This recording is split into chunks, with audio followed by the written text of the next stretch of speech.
Good morning, student. My name is Vijayan Singh. I am a SST teacher in Victorious International School. We are going to start chapter number 8. Now today topic is factors affecting climate of India. तो ऐसे factor कौन से हैं जो भारत की जलवायु को प्रभावित करते हैं. India has mountains and oceans, plain and plateaus. तो भारत विविधताओं से भरा हुआ देश है. यहाँ पर्वत भी हैं, महासागर भी हैं, मैदानी भाग भी हैं और पठार भी हैं. Valleys and river situated at different altitude. और इसके अलावा घाटियाँ और नदियाँ भी हैं जो अलग अलग एल्टीट्यूड पर जो है स्थित हैं. Indian climate is distantly influenced by the all these physical factors. तो निर्भर करता है भारत का जो क्लाइमेट है इन्हीं सब फिजिकल फैक्टर्स पे. तो आप बात करते हैं लैटीट्यूड्स की. लैटीट्यूड्स क्या होता है? The tropic of Cancer passes through the middle India affecting its climate considerably.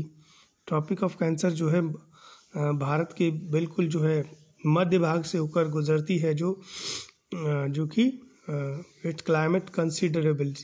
ठीक है. इसके बाद it extend from the Rann of Kutch in the west of Mizoram west to Mizoram in east. तो रन ऑफ कच्छ से लेकर और कच्छ के रन से लेकर मिजोरम तक ये जो है रन करती है. इसका विस्तार पाया जाता है ट्रॉपिक ऑफ कैंसर का. ठीक है. The southern half of India lie south of the tropic of cancer and belong to the tropical area. The northern half of the country which lie to the south of the tropic of cancer belong the subtropical area.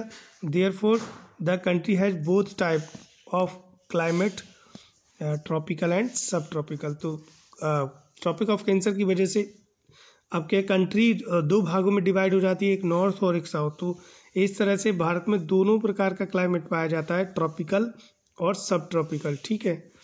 अब altitude India is bounded by the Himalayan mountains in the north. उत्तर में जो भारत है वो हिमालय पर्वतमालाओं से घिरा हुआ है.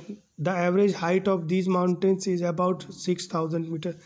तो यहाँ हिमालय पर्वतों की जो औसतन ऊंचाई है तो वो 6000 मीटर की है. The Himalaya prevent the cold wind from the central Asia from entering the sub continent of India. ठीक है. तो हिमालय पर्वतमालाएं जो है वो उन ठंडी हवाओं को भारत में प्रवेश करने से रोकती हैं जो मध्य एशिया से भारत की ओर को आती हैं. ठीक है. भारतीय उपमहाद्वीप में आती है. Thus the altitude of the mountains make of the country experience middle winter than Central Asia. Milder winter than Central Asia की अपेक्षा. सेंट्रल एशिया की अपेक्षा यहाँ कम ठंड होती है. यही कारण है. The altitude of the mountains. तो माउंटेन्स का जो एल्टीट्यूड है उसकी वजह से मेक अ कंट्री एक्सपीरियंस. हमारे देश में जो ठंड होती है वो अपेक्षाकृत सेंट्रल एशिया की कम होती है. ठीक है. As temperature decrease with increasing altitude. जैसे जैसे आपको पता है एल्टीट्यूड इंक्रीज होता है टेम्परेचर डिक्रीज हो जाता है. ठीक है. North part of country on the Himalaya. अगर हिमालय के उत्तरी भाग के आप north part of our country, हमारे देश का जो उत्तरी भाग है, on the Himalaya experience low temperature than the southern part. तो साउथर्न पार्ट की अपेक्षा उत्तर के जो हिमालयन का जो पार्ट है वहाँ जो है कम तापमान महसूस किया जाता है. ठीक है. However the hilly areas of Deccan plateau do not experience very hot temperature through they are nearer to the equator. तो वहाँ जो है क्या होता है, आपको hilly areas of Deccan plateau do not. तो यहाँ वहाँ भी आपको बहुत गर्म टेम्परेचर महसूस नहीं होता है. तो they are nearer to the equator. जबकि वो जो है इक्वेटर के नज़दीक हैं उसके बाद भी वहाँ इतना गर्म तापमान महसूस नहीं होता है. ठीक है. Next is distance from the sea, जो समुद्र से दूरी होती है वो भी जलवायु को प्रभावित करती है। The water body modify the climate condition of nearby area.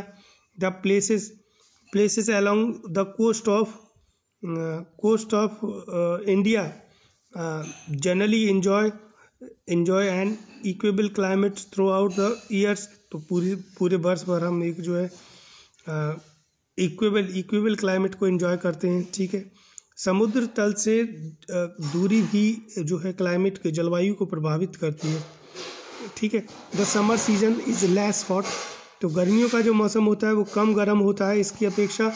And winter season less cold, और जो है सर्दियों में कम सर्दी पड़ती है।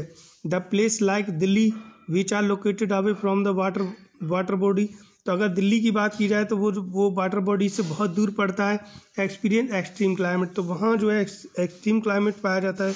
The summer are hot and winter are cold, ठीक है।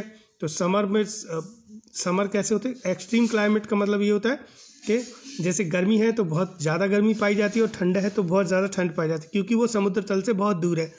इसका अर्थ ये है जो क्षेत्र समुद्र तल के पास होते हैं, ठीक है, तो समुद्र तल के पास रहते हैं तो वहाँ गर्मियों में बहुत अधिक गर्मी नहीं होती है और सर्दियों में बहुत अधिक सर्दी नहीं होती है, ठीक है। जैसे जैसे समुद्र तल से दूर आप चलते चले जाएंगे तो गर्मियों में बहुत तेज़ गर्मी और सर्दियों में बहुत तेज़ सर्दी का जो है महसूस करेंगे। इसके अलावा रिलीफ फीचर है the mountain slope which face the rain bearing wind is called windward slope and it receive very heavy rainfall and leeward slope is a rain shadow, ठीक है, वृष्टि छाया क्षेत्र, इसे हिंदी में कहते हैं रेन शैडो रीजन को, वृष्टि छाया क्षेत्र एंड रिसीविंग लो रेनफॉल। तो जाहिर सी बात है जो पर्वतीय ढाल होते हैं जिस तरफ से वर्षा होती है तो उस तरफ क्या होता है वो बहुत ज़्यादा वर्षा प्राप्त करते हैं, जबकि पहाड़ों के जो दूसरी ओर का जो क्षेत्र होता है वो वृष्टि छाया क्षेत्र हो जाता है। वहाँ वर्षा ना जो है कम होती है या ना के बराबर पाई जाती है।